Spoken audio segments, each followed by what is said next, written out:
congratulations through the opening round of the Ball Sports World Grand Prix. Blistering on the scoring, but doubles need a little bit of work. Yeah, not so much on starting, but finishing. I was practicing with Rob Cross beforehand, and I couldn't miss. I was hitting 180, and I think my scoring game was alright in this game, but yeah, towards the end I was rubbish trying to check out, and I don't know, I need a little bit more atmosphere. I don't think it was as much people in the crowd that I need. I feed off the crowd, I feed off the atmosphere, and yeah, it was just a little bit down in there today. Late as well. Is it hard to prep yourself for these time slots, because obviously you're here early to get ready, and then when the other games go late, it puts your game back? Exactly, and I think I got here about 6:30. So usually I give myself 3.5 hours. I'm close to 4.5 hours, so you sort of go out of your comfort zone a little bit. But I've been in this situation before. I'm not blaming that. I was more ready for this game. Just things didn't happen when I was going for the checkout. But I'm sure when I play now in 2 days' time that my game will improve, and it needs to. Format goes up as well. Does that play into your hands? Because this first round, everyone said it's just cutthroat. Yeah, well, it is. I mean, for best of 3. First to 2, and it's the same as a Pro Tour. Really, you just need to get 6 legs, and as you've seen, there's been some crazy results. James Wade, the game before me, didn't really perform, and if you don't perform, you don't hit your doubles to start, then you're going to be chasing the game. But thankfully, I hit my doubles to start. I scored pretty well, and I give myself enough time to hit doubles towards the end of the game, end of legs. A lot on the line for you as well with this world number 1 battle with Peter Wright. He said yesterday you're the best world number 2 in the world, and go back to the practice board because he's overtaken you again. Yeah, but he hasn't though.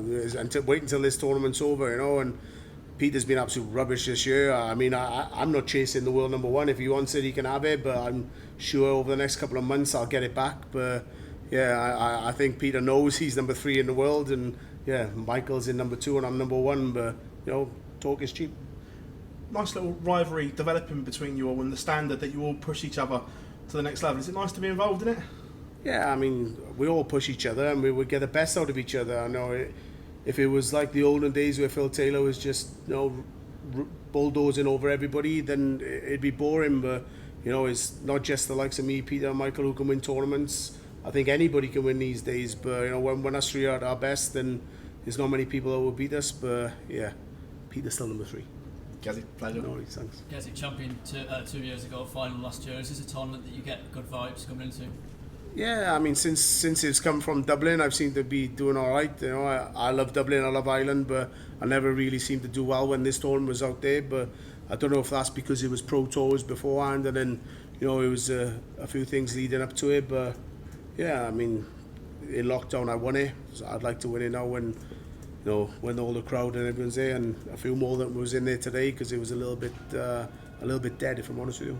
James Madison was here tonight though, watching you. You were there last night. Nice to reward him with a win tonight. Yeah, I think I brought Leicester a little bit of luck yesterday. They haven't won many games this season, and for James to score 2 goals and give it the old dart celebration, it was good. I sat with his brother and his girlfriend. It was good. But yeah, it's nice for him to turn up today. I think I'm doing some sort of media stuff with him tomorrow as well, which it's good, and it's good for my profile, and it's good for the PDC as well, I think. In terms of your own game, how confident are you going into this crucial stage of the season? Yeah, I mean, today I was practicing with Rob Cross, and I turned up. I literally got my darts out of the case, and I was having a few games with him, and I couldn't miss. So I know my game's in the right place. It's just performing on that big stage, and I know, when my head's in the right place and everything's going right, then yeah, I'll be a tough person to beat. But over the last couple of months or last couple of weeks, my game's coming back to where it should be. Cheers, Nice. Because you seem really relaxed. Does that make you an even tougher proposition for this tournament? Yeah, I mean, people are saying about world number 1 and this, that, the other. I mean, I don't put too much pressure on myself. If I lose it, there's no reason why I can't get it back. I'm not too worried about that. But my main priority is getting back into the top 16 of the Pro Tour, so I don't have to qualify for Europeans next year. So I'm not worried about world number 1. Just get back in that top 16 of the Pro Tour.